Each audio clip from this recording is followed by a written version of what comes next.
Welcome to the Wellness Lab Digest, where we help you to absorb powerful, life-changing insights from top wellness experts with our daily, bite-sized wellness podcast summaries. Each episode is packed with distilled, powerful takeaways to boost your health and well-being. To support this podcast, please scroll down on whatever app you're listening on. Ratings and reviews are helpful. Even better, just send the show to a friend.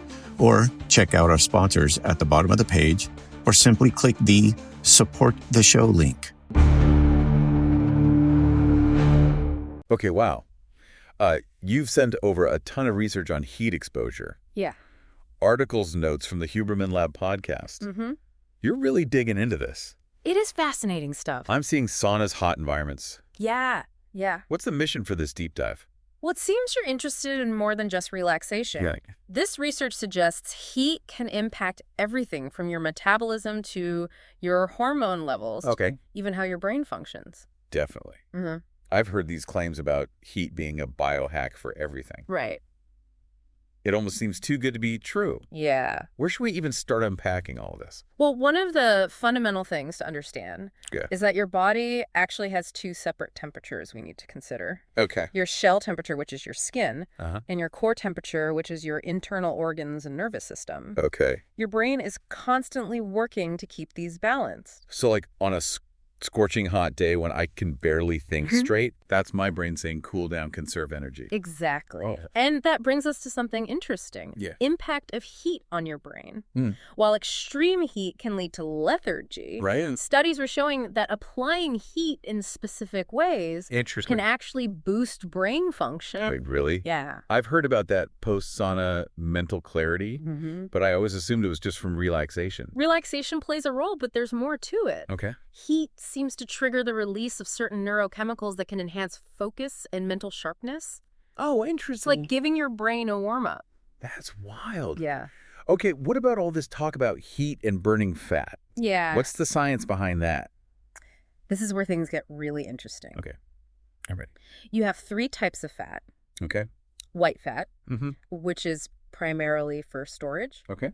beige fat, and brown fat. Mm-hmm. Beige and brown fat are packed with mitochondria, Yeah. those tiny powerhouses in our cells that burn energy. So are you saying that these beige and brown fats Right. can actually burn the white fat and make my metabolism work better? It's not as simple as one type of fat directly burning another, Okay. but the research is showing that beige and brown fat can increase your metabolic rate, Mm-hmm. which helps with overall calorie burning. Okay. And guess what? What? Heat exposure can stimulate the activity of these fat types. Okay, so this isn't just some fad diet gimmick. No. There's real science here. Absolutely. Okay, good. Think of it like this. Yeah.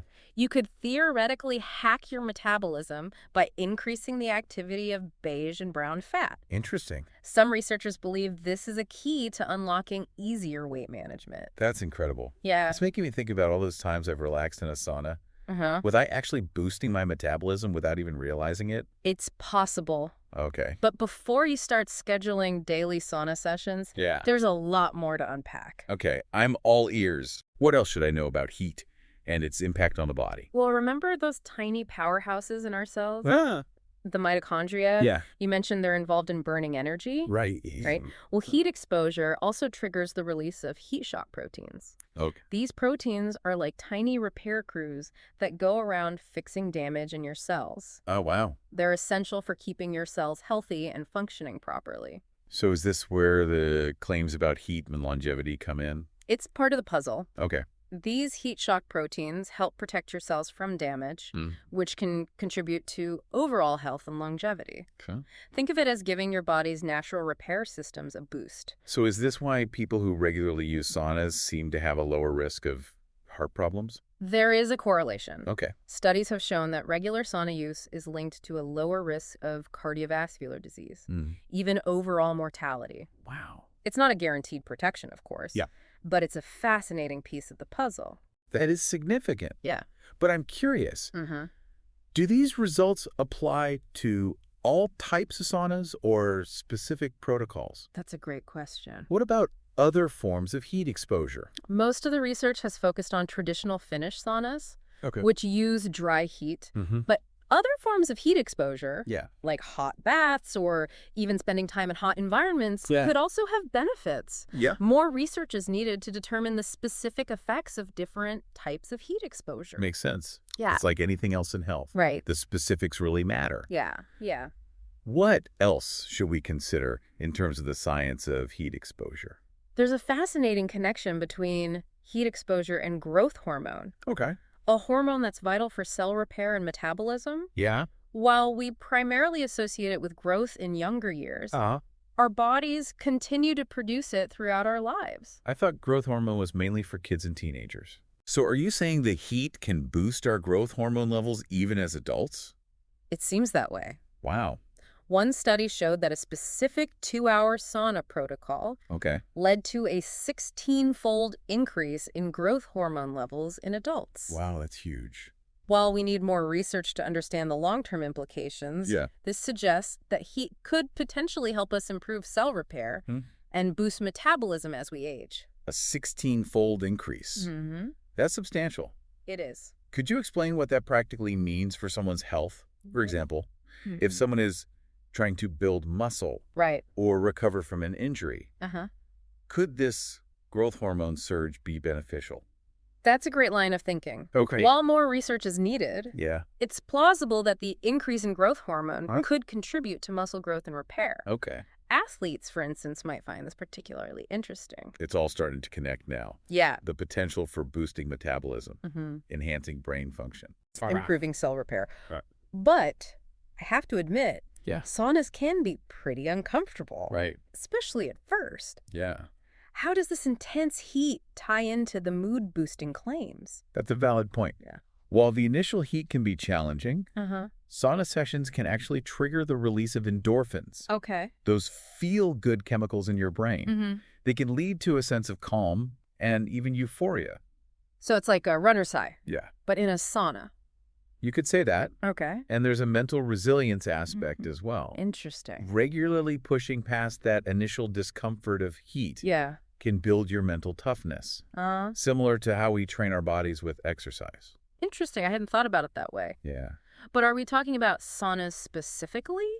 Or does any type of heat exposure have that mental resilience effect? It's likely that any form of challenging heat exposure Okay. could contribute to mental resilience. Think about athletes who train in hot conditions. Yeah. They're constantly pushing their limits and adapting to discomfort.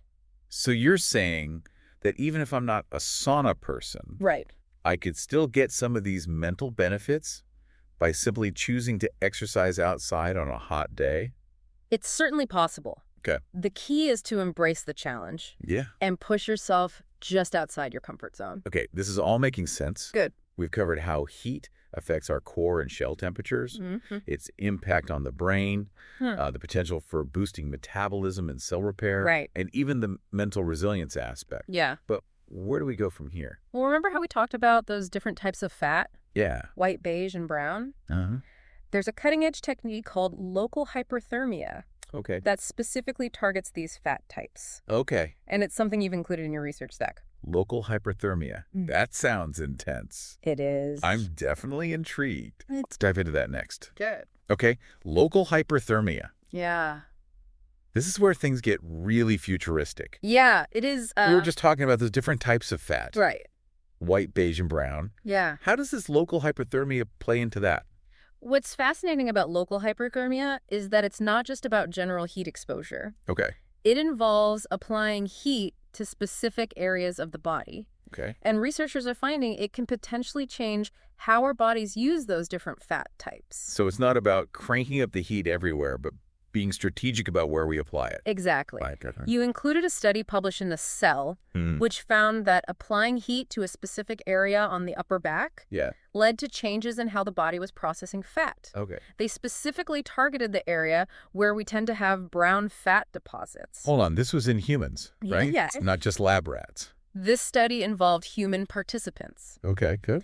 They used a thermal source to heat the supraclavicular fat deposits, which are in the upper shoulders and back area, for 20 minutes 3 times a week for 5 weeks. Okay. And the temperature, 41 degrees Celsius, about 105 Fahrenheit. That's pretty hot. Yeah. But did they actually see those fat cells changing? Yeah. What were the results? They found that this localized heat treatment increased the expression of a gene called UCP1. Okay. It's a key marker for beige fat activity. Okay. Think of UCP1 as a signal that the beige fat is becoming more active and ready to burn energy.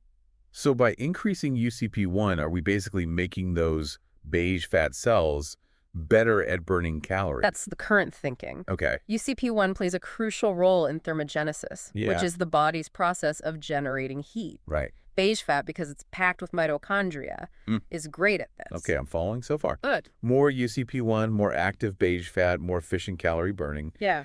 Anything else happening at the cellular level with this local hyperthermia? There's more. The researchers also noticed an increase in the activity of a protein called HSF1. Okay. It's like a master controller of those heat shock proteins we discussed earlier. Right, the tiny repair crews for our cells. Right, yeah. So HSF1 is like their foreman, making sure they're doing their job. That's a great way to put it. Okay. HSF1 makes sure there are enough heat shock proteins and they get to where they're needed, helping protect our cells from damage. This is incredible. It seems like localized heat therapy could be a 2-for-1 deal. Yeah. Not only does it potentially help with converting fat, but it also ramps up the body's own repair mechanism. Yeah, it seems to. That has to have huge implications for our health, right? You're right to be excited about the potential. Yeah. This research opens up a whole new way of thinking about heat exposure. It's not just about sweating it out in a sauna anymore. Right. We could potentially use targeted heat to achieve very specific outcomes. It almost sounds too good to be true. Are we talking about those stubborn areas of fat that are resistant to diet and exercise? That's one of the areas researchers are exploring. Wow. Imagine being able to target specific areas of the body with heat and potentially influence how your body stores and processes fat. I'm already imagining the headlines. Yeah. Melt away belly fat with localized heat therapy. Well, let's not get ahead of ourselves. Okay. It's important to remember this research is still relatively new. Right, of course, yeah. We need more studies to understand the long-term effects and the optimal ways to use local hyperthermia. Right. A healthy dose of skepticism is always a good thing. Yeah. But practically speaking, how would someone even do this localized heat therapy? Right. Is this something that requires special equipment, or are we talking about things people can do at home? That's a great question, and the answer isn't completely clear yet. Okay. There aren't any FDA-approved devices specifically for localized hyperthermia to reduce fat, but there are some possibilities we can explore based on what we know from the research. Okay, so we're venturing into uncharted territory here. Yeah. What are some ideas that people are using? Some people are experimenting with heat wraps or pads designed to target specific areas. Yeah. They usually provide a gentle, consistent heat. Like those wraps you see people using for muscle soreness. Exactly. Okay. The question is whether those wraps get hot enough to actually trigger those changes we're talking about. Right. Remember the study we discussed used a temperature of 105 degrees Fahrenheit. So we need to be careful about the type of heat source we choose. Yeah. Not all heat is created equal. Right. What would you say to someone who wants to experiment with this? I'd emphasize safety, first and foremost. Okay, good. Start slowly, gradually increase the temperature, and pay close attention to how your body feels. Okay. It's all about finding that sweet spot where you feel the heat without causing any harm. Right. We're not trying to recreate a fever here. No, exactly. So heat wraps, specialized devices, anything else being explored in terms of localized heat application? Researchers are also looking at things like ultrasound microwaves and radio waves. Wow, okay. To deliver heat deep into tissues. Yeah. This is more high-tech and requires specialized equipment. Right. But it has the potential to be very precise and effective. Wow, it sounds like science fiction coming to life. Yeah, it does. But before we go too far down that road, let's step back for a moment. Yeah. And remember the big picture. Good point. We're getting deep into the weeds of local hyperthermia. Yeah. But it's important to remember that it's not a magic solution. Right. It's one tool in a toolbox for optimizing health. Yeah, I agree. So we shouldn't ditch the healthy diet, exercise, stress management, all those other things that contribute to well-being. Exactly. Good. Localized heat therapy, even if it lives up to its promise, should be seen as part of a holistic approach to health. Yeah. Not a replacement for everything else. That's a good reminder. Yeah. So we've got this potential tool for targeting fat. boosting cell repair, maybe even more down the line. Yeah. But what about other applications for localized heat therapy? Yeah. Is it being used for anything else? That's where things get really interesting. Okay, let's hear it. Researchers are exploring its use for pain management, wound healing, even as a potential tool in cancer treatment. Wait, cancer treatment? Yeah. That seems like a huge leap from what we've been talking about. It is, but the research is intriguing. Yeah. The idea is to use heat in a very controlled way. Okay. To target and destroy cancer cells. Hold on. Isn't heat dangerous? Whoa. We're always warned about overheating and heat stroke. You're right. Uncontrolled heat can be dangerous. Okay. But the concept here is to use controlled hyperthermia. Okay. Cancer cells are more sensitive to heat than healthy cells. Interesting. So the idea is to raise the temperature of the tumor just enough to damage it while sparing the surrounding healthy tissue. So are we talking about those heat wraps we mentioned earlier? Not exactly. For cancer treatment, they're using more sophisticated methods to deliver heat directly to the tumor. Things like ultrasound microwaves or radio waves. So pinpoint accuracy, like a heat laser beam. That's the goal. Wow. It's a rapidly evolving field. Yeah. While we need more research, the early results are showing real promise for using localized heat as a weapon against cancer. That's amazing. Yeah. But is there any proof that this actually works? Yeah. Have they seen success in treating cancer with this method? There have been many clinical trials investigating this approach, and the results are encouraging. Okay. While it's not a cure-all, Right.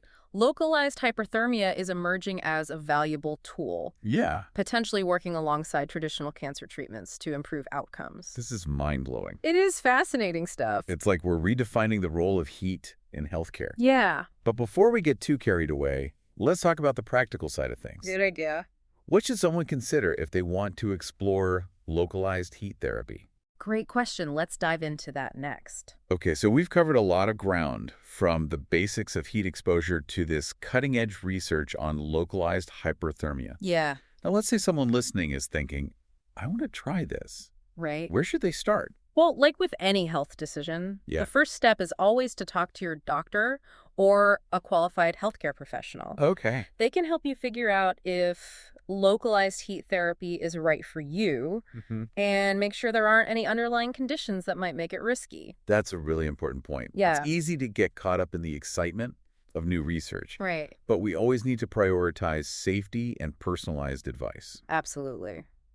So assuming someone has gotten the okay from their doctor, what are their options for actually doing localized heat therapy? There are a few different approaches, each with pros and cons. Wow. We talked about those heat wraps or pads that people use for muscle soreness. Right. They're easy to find, pretty affordable, and provide gentle heat. But the temperature is key. Right? Yeah. We need to make sure it's hot enough to trigger those beneficial changes we talked about. Exactly. Remember that study we discussed? Yeah. They used a temperature of about 105 degrees Fahrenheit. Right. So you want to look for a heat source that can reach that temperature safely and comfortably. Right. We're not trying to burn ourselves. No.